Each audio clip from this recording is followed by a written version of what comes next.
Au moins 56 personnes ont perdu la vie de samedi à dimanche au Mozambique. À la base, l'intoxication par une boisson traditionnelle.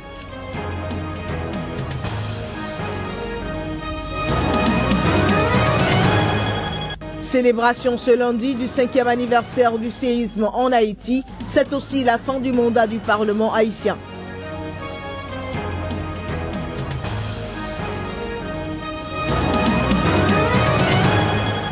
Omar El-Béchir, candidat à l'élection présidentielle d'avril prochain au Soudan. La candidature est officiellement déposée.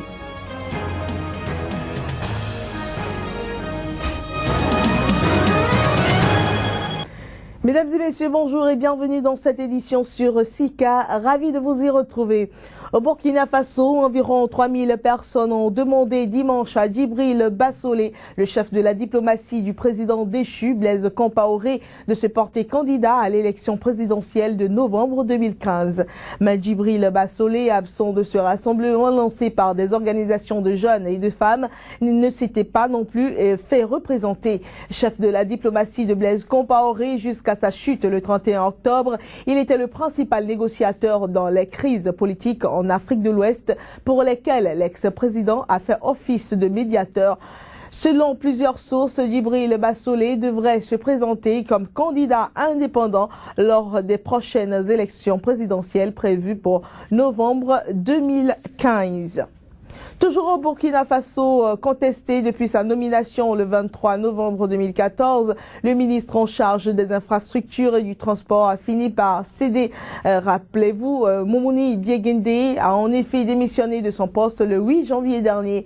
Condamné à 4 mois de prison en septembre 1996 par une cour de justice en Floride aux États-Unis, Diéguendé a donc été rattrapé par le passé. Il a fini par déposer son tablier sur insistance de la société civile et des syndicats burkinabés à veiller au respect de l'esprit de la charte de la transition.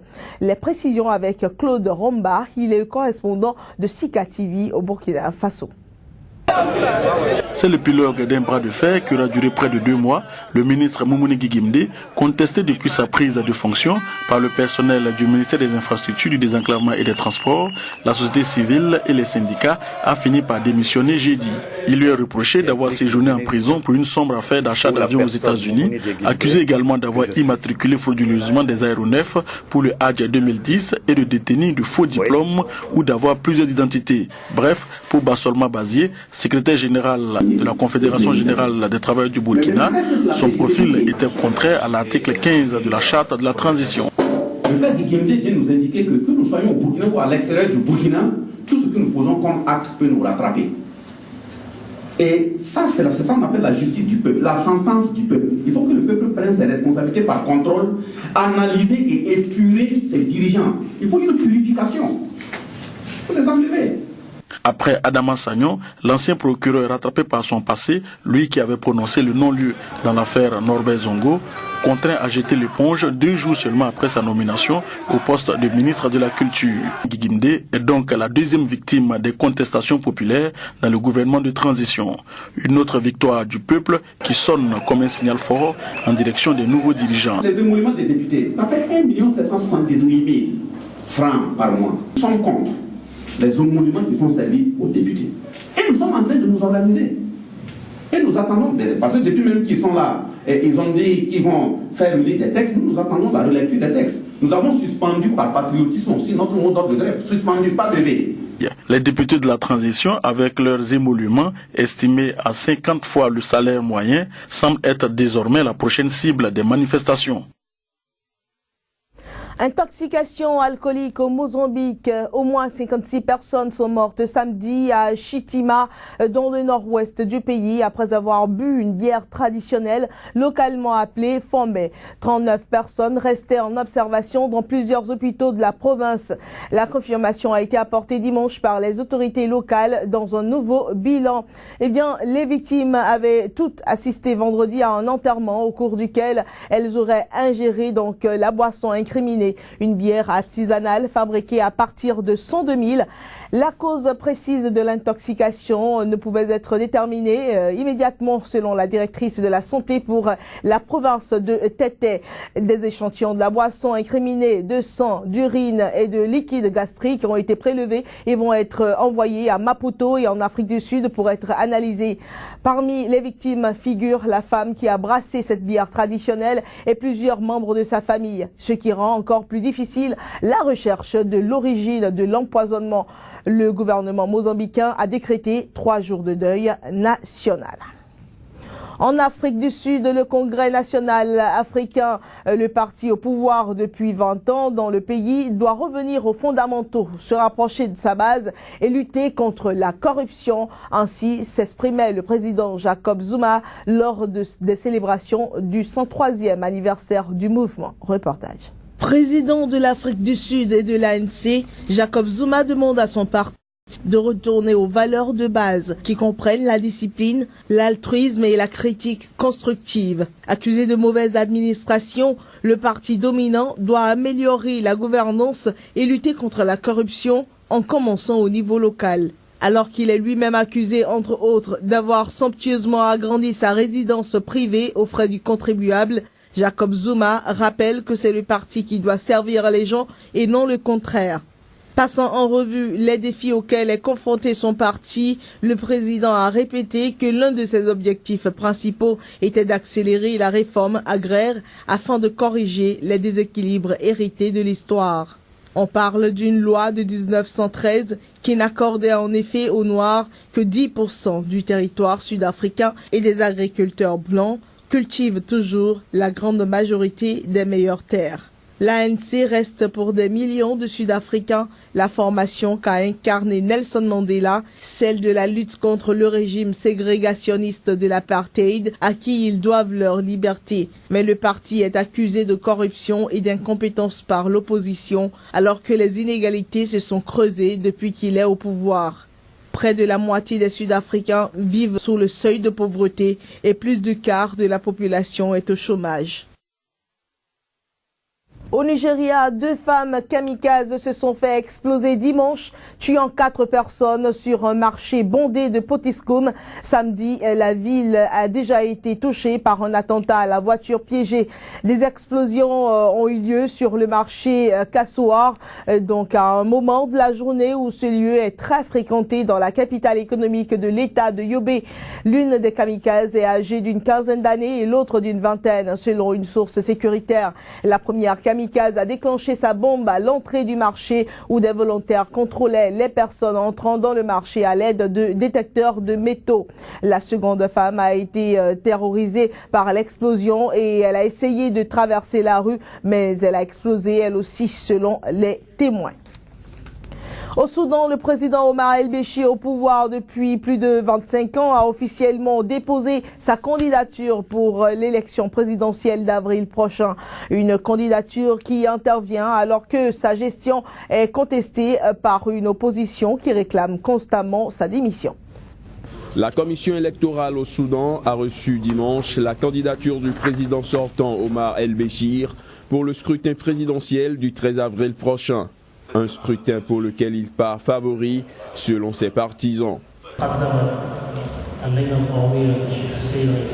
Le comité national a déposé la candidature du citoyen Omar Hassan Ahmed El-Béchir pour la présidence de la République. Cette candidature a été déposée par un comité de soutien au président sortant, formé de personnalités politiques, religieuses, sportives et culturelles. Âgé de 71 ans, Omar El-Béchir dirige le Soudan depuis plus de 25 ans. Arrivé au pouvoir à la faveur d'un coup d'État militaire en 1989, il est réclamé par la Cour pénale internationale pour répondre d'accusations de crimes de guerre, crimes contre l'humanité et génocide au Darfour, une région de l'Ouest soudanais. Il est à la tête d'un grand pays, secoué par de multiples crises économiques et sociales et ravagé par des conflits, notamment celui au Darfour depuis 2003, qui a fait plus de 300 000 morts selon l'ONU. Paris a abrité dimanche la marche historique pour protester contre le terrorisme en province comme dans les rues de Paris en état de siège et marchant avec François Hollande et des dirigeants étrangers. Ils étaient plus de 3,3 millions de manifestants dans la France entière selon les organisateurs. A défilé dans le calme ce dimanche. Suivez. Une journée historique. La France mobilisée dans la rue comme jamais elle ne l'a été, pas même lors de la libération de 1945. Après une semaine qui a bouleversé le pays et qui a vu 17 des siens tomber sous les balles des terroristes, une majorité de Français a choisi de ne plus se taire face à la barbarie. Dans toutes les villes, des marées humaines ont déferlé dans les rues.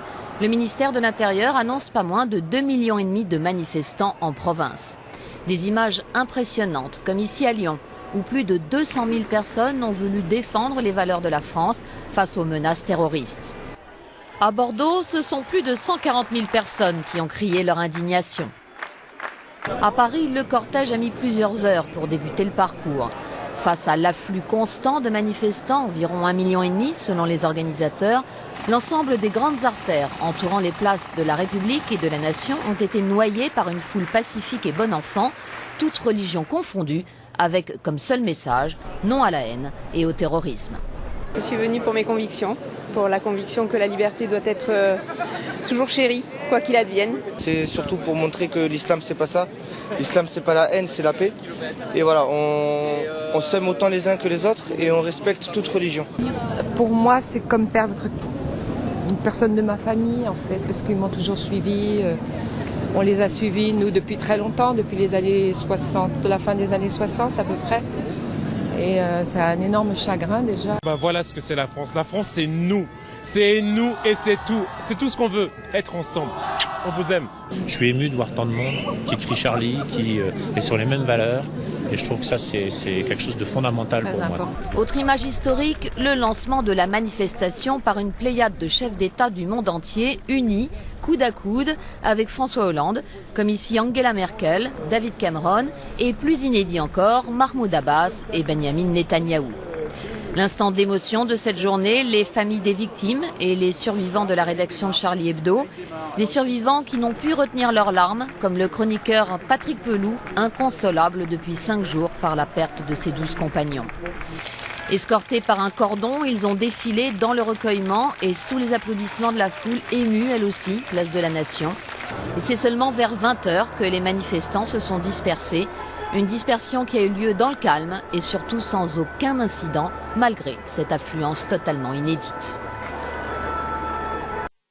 Autre destination à présent dans cette édition, ce 12 janvier, Haïti célèbre le 5e anniversaire du séisme qui a tué 300 000 personnes. Mais c'est aussi la fin du mandat du Parlement qui risque de se retrouver vidé de élus, faute d'accord sur un calendrier électoral. Le pays est aujourd'hui profondément divisé et son président, l'ancien chanteur Michel Martelly, est vilipendé à longueur de manifestation par une rue qui lui reproche son népotisme.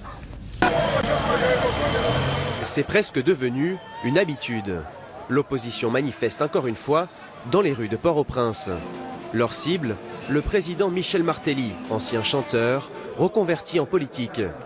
Élu quelques mois après le tremblement de terre, Martelly entretient depuis toujours une relation catastrophique avec le Parlement. On lui a demandé un jour, en 1997, ce qu'il ferait si d'aventure il devenait président d'Haïti. Il a répondu « La première chose que je ferais, c'est de supprimer le Parlement ».